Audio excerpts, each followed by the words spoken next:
செய்யக்கூடிய தவறான விடயங்களுக்காக வேண்டி இந்த நியமத்துகள் அல்லாஹுடைய அருட்கொடைகள் பாவிக்கப்படும் என்று சொன்னால் அந்த ஒவ்வொரு அருட்கொடைக்குரிய என்ன பதிலையும் நாங்கள் அல்லாஹ்விடத்துல சொல்லணும்.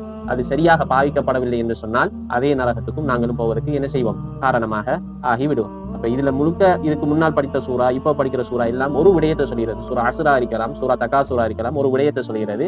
ஆஹ்ராவுடைய வாழ்க்கையை மனித நோக்கமாக ஆக்க வேண்டும்.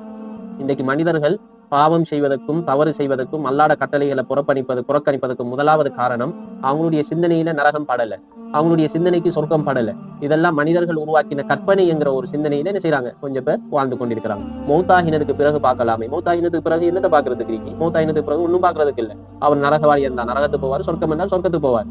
அதனால எங்களுக்கு தந்த ஆறறிவு, இந்த ஆறறிவுக்கு அப்பாற்பட்ட ஒரு விடயம் தான் இந்த சொர்க்கம் நரகம். இவை எல்லாமே மறைமுகமான விடயம். அதைத்தான் அல்லாஹ் தஆலா சொல்கிறார், உண்மையான முஃமின்கள் மறைமுகமான எல்லாத்தையும் கொண்டு ஈமான் கொண்டவர்களாக இருப்பார்கள்.